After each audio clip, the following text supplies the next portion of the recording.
यावेळी आपल्या भावना काय आहेत? चारही सीटा निवडून आलेल्या आहेत. सगळीकडे जे तीन सीटा आहे या ठिकाणी काँग्रेसच्या, आणि सायली आमची महिला अध्यक्ष आहे. एक खंबीर नेतृत्व जे म्हणतात ना, ज्यांनी काँग्रेसमध्ये जीव ओतलेला आहे, त्या पद्धतीची आमची महिला अध्यक्ष आहे.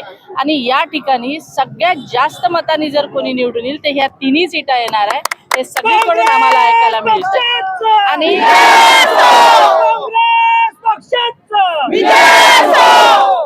आणि सायली आणि हे तिन्ही लोक निवडून आल्यानंतर खरोखर विकास काय असतो हे जनतेला बघायला मिळणार आहे. तुमच्या शहराध्यक्ष महिला इथं असतील त्यामुळे काँग्रेसची ताकद तुम्हाला पूर्णपणे इथं लावावं लागेल. येणार रणनीती कशी असेल आपली नेमकी?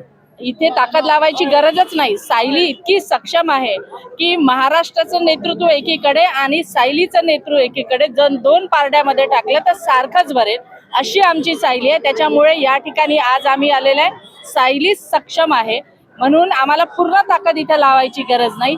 जी ताकद आहे ती सायलीच या ठिकाणी लावणार आहे. यामार्फत नागरिकांना काय आवाहन कराल? नागरिकांना आव्हान फक्त मी एवढंच करणार आहे की आज देशामध्ये आणि महाराष्ट्रामध्ये जे काय चालू आहे, महिला सुरक्षित नाही आहे.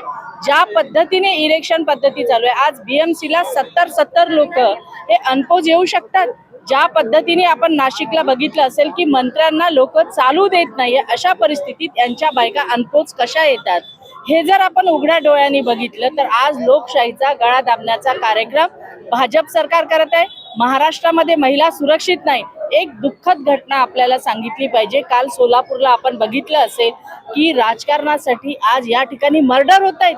ही महाराष्ट्राची प्रतिमा आहे. महाराष्ट्राचे इलेक्शन अशा पद्धतीने व्हावे आणि हे जर थांबवायचं असेल तर महिला शक्ती थांबू शकते. म्हणून महाराष्ट्रामध्ये सर्वात जास्त महिलांच्या मागे काँग्रेस पक्ष उभा आहे आणि सायलीच्या मागे सुद्धा ज्या पद्धतीने महिला आहे. आम्ही येत असताना बरेच महिला आम्हाला भेटल्या आणि त्यांनी सांगितलं की महिलांची ताकद जर वाढवायची असेल तर सायली या ठिकाणी निवडून आली पाहिजे आणि सायली निवडून येईलच हा विश्वास आम्हाला आहे. भारतीय जनता पार्टीच्या अध्यक्षांनी स्वर्गीय विलासराव देशमुख यांच्याविषयी वक्तव्य केले. त्या वक्तव्याचा कसा निषेध?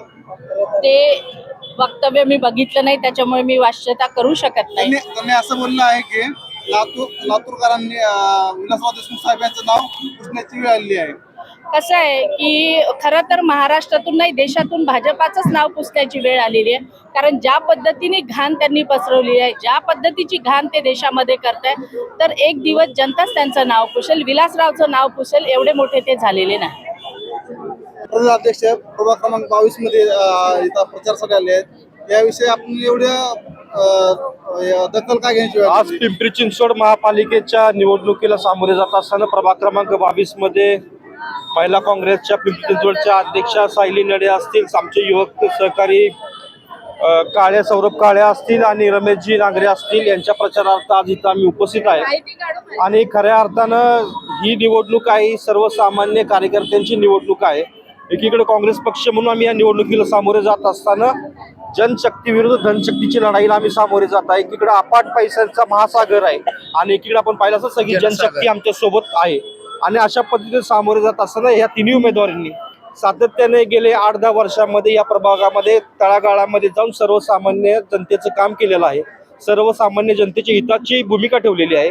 आणि खऱ्या अर्थानं जर आपण प्रतिसाद यांना मिळत असेल तो प्रतिसाद कळतोय की ही निवडणूक आता चुरशीची होत आहे आणि विजयाकडे वाटचाल या तिन्ही उमेदवारांची होत आहे.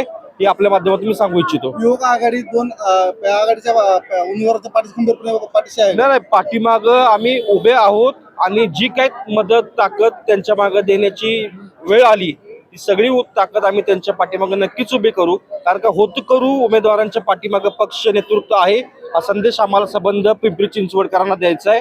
आणि पिंपरी चिंचवडमध्ये आपण पाहिलं असेल की एकीकडे एक ठेकेदारीचं राजकारण चाललेलं आहे, एकीकडं टक्केवारीचं राजकारण चालू आहे. आणि यांना कुठंतरी भेद देण्यासाठी तळा देण्यासाठी सर्वसामान्य कुटुंबातील आमचे सक्षम उमेदवार या सगळ्यांना सामोरे जात आहेत आणि पिंपरी चिंचवडकरांच्या हिताची लढाई हे ताकदीने लढत आहेत. हे आपल्या माध्यमातून मी सांगू इच्छितो.